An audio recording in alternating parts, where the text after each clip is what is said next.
दोस्तों, क्या भूत प्रेत सच में होते हैं? क्या वाकई बुरी शक्तियाँ किसी इंसानी शरीर में प्रवेश कर सकती है? अगर हाँ, तो क्या इन बुरी शक्तियों को भगाने के लिए भी कोई दिव्य शक्ति होती है? राजस्थान के दौसा जिले में स्थित मेहंदीपुर बालाजी का मंदिर एक ऐसा धाम है जहाँ पर आए दिन हजारों लोग चमत्कारी घटनाओं के गवाह बनते हैं। यहाँ न तो किसी डॉक्टर की दवाई चलती है और ना ही यहाँ पर कोई झाड़ फूक चलता है। यहाँ पर बालाजी महाराज की कृपा से बुरी शक्ति भी भाग खड़ी होती है। आज के इस वीडियो में हम बालाजी महाराज का इतिहास, मतलब कि मेहंदीपुर बालाजी का इतिहास, वहाँ की चमत्कारिक घटनाओं के बारे में और वहाँ पर किस प्रकार लोगों को प्रेत बाधा से मुक्ति मिलती है और वहाँ के अनोखे नियमों के बारे में आपको विस्तार से बताएंगे। तो आप वीडियो अंत तक जरूर देखिएगा। उससे पहले आप हमारे चैनल को सब्सक्राइब कर लें। अब बिना किसी विलंब के शुरू करते हैं।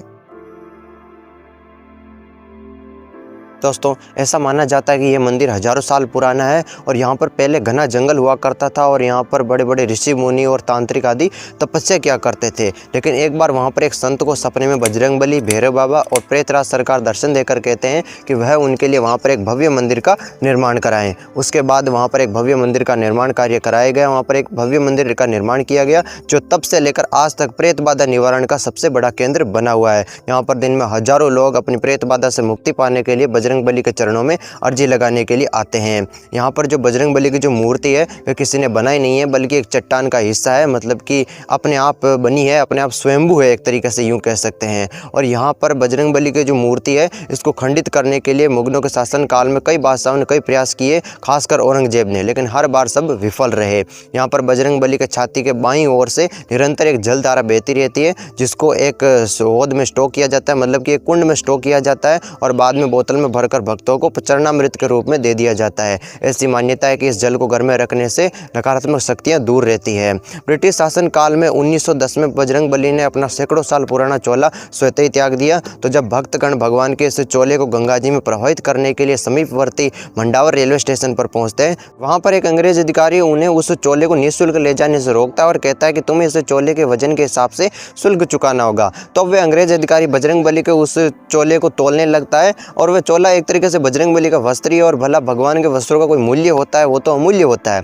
तो जब वह अंग्रेज अधिकारी बजरंगबली के उस चोले को तोलता है तो बालाजी महाराज की कृपा से वह उस चोले का वजन कभी तो ज़्यादा हो जाता है तो कभी कम हो जाता है। अंत में थक हार कर वह अंग्रेज अधिकारी उस चोले का शुल्क चुकाए बगैर ही उन लोगों को वहाँ से जाने देता है। उसके बाद सभी भक्तगण बालाजी महाराज के उस चोले को गंगा जी में प्रवाहित कर देते हैं। उसके बाद पूरी विधि विधान से बालाजी को एक नया चोला चढ़ाया जाता है।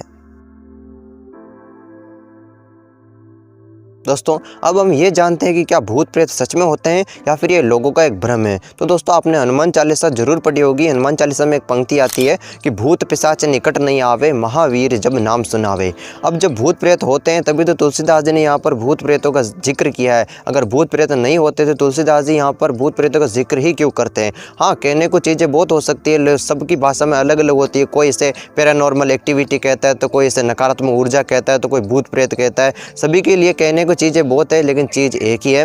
तो जो लोग जीवन भर पाप करते हैं उनमें से कुछ व्यक्ति मरने के बाद भूत प्रेत बन जाते हैं। अब चूंकि भूतों के पास अपना खुद का कोई शरीर नहीं होता, उनके पास सूक्ष्म शरीर होता है, इसलिए वे सुख भोगने के लिए इंसानी शरीर को पकड़ते हैं और उनमें प्रवेश कर जाते हैं और मनचाहा सुख भोगते हैं। तो इन्हीं भूतों को शरीर से उतारने के लिए यहाँ पर मेहंदीपुर बालाजी के धाम में अर्जी लगाई जाती है, बालाजी के चरणों में अर्जी लगाई जाती है इन भूतों को उतारने के लिए। और यहाँ पर बजरंगबली, और एक तरीके से यूँ कह सकते हैं कि ये जो बजरंगबली का जो मंदिर है ये एक तरीके से आध्यात्मिक कोर्ट है जहाँ पर भूतों की पेशी लगती है और बजरंगबली इन सब भूतों को सजा सुनाते हैं। यहाँ पर जैसे ही किसी के सिर पर भूत प्रेत का साया होता है और वो भगवान के मंदिर की सीमा में प्रवेश करता है, वैसे वह हरकतें शुरू कर देता है और यहाँ पर भूत प्रेत बालाजी महाराज की पेशी से बचने के लिए भागने की कोशिश करता है। यहाँ पर किसी किसी के सिर पर तो जिद्दी प्रेत का भी साया होता है जो बजरंगबली की चौखट को पार करते ही शांत होने लगता है। यहाँ पर बजरंगबली के दरबार में जिद्दी से जिद्दी प्रेत भी शांत हो जाते हैं, बड़ी से बड़ी नकारात्मक ऊर्जा भी शांत होने लगती है।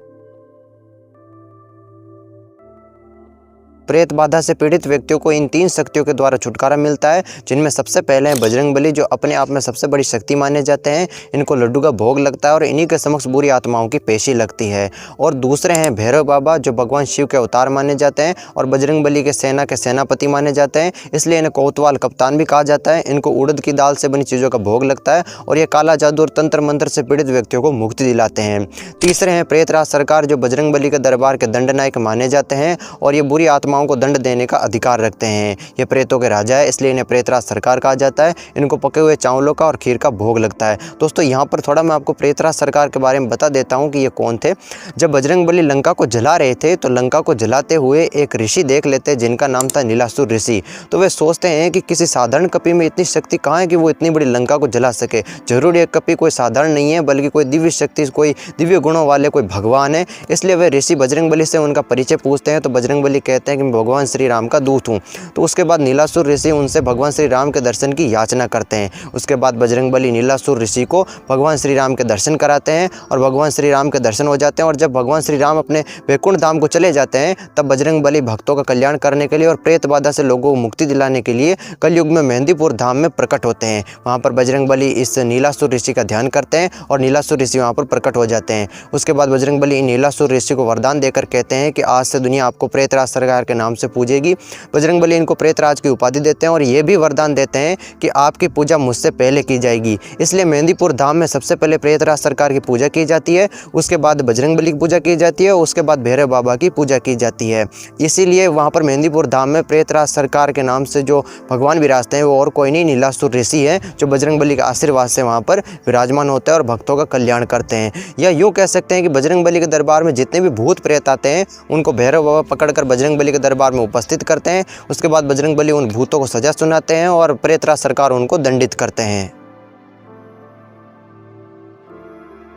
दोस्तों यहाँ के कुछ सख्त नियम हैं जिनकी आपको यहाँ पर अनिवार्य रूप से पालना करनी पड़ती है।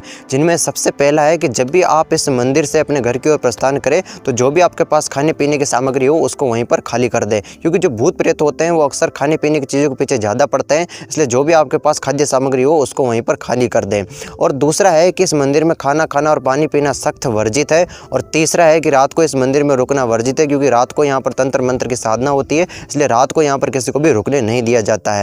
और चौथा है कि मंदिर में किसी भी अजनबी को न तो छुएं और न ही उनसे बात करें। और पांचवा है कि जब भी आप इस मंदिर से घर की ओर प्रस्थान करें तो पीछे मुड़कर नहीं देखना चाहिए, क्योंकि ऐसी मान्यता है कि अगर कोई पीछे मुड़कर देख लेता है तो उस पर भी नकारात्मक शक्तियों का असर हो सकता है। और छठा है कि इस मंदिर में दर्शनार्थ जाने के एक सप्ताह पहले आपको मांस, मदिरा और लहसुन प्याज आदि का त्याग करना पड़ता है। तो दोस्तों ये थे यहाँ के कुछ सख्त नियम जिनको आपको यहाँ पर सख्ती से पालन करना पड़ता है। मेहंदीपुर बालाजी धाम आस्था और विज्ञान का ऐसा गहरा संबंध है, ऐसा एक विषय है जिसको आज तक कोई भी व्यक्ति पूरी तरह से समझ नहीं पाया है। यहाँ पर हजारों लोग आते हैं और अपनी समस्याओं से निजात पाते हैं। आपको क्या लगता है, यहाँ पर वास्तव में कोई अदृश्य शक्ति मौजूद है या फिर यह सिर्फ एक आस्था का असर है? अपने विचार हमें कमेंट बॉक्स में जरूर बताइएगा। अगर जानकारी रोचक लगी हो तो इसे लाइक, शेयर और चैनल को सब्सक्राइब करना मत भूलिएगा। और नेक्स्ट वीडियो किस टॉपिक पर चाहिए वो भी कमेंट में बताकर जाइएगा, हम आपकी रुचि के अनुरूप वीडियो बना देंगे। तो चलिए मिलते हैं ऐसी किसी नए रोचक और ज्ञानवर्धक वीडियो में। तब तक के लिए राधे राधे, जय श्री कृष्ण।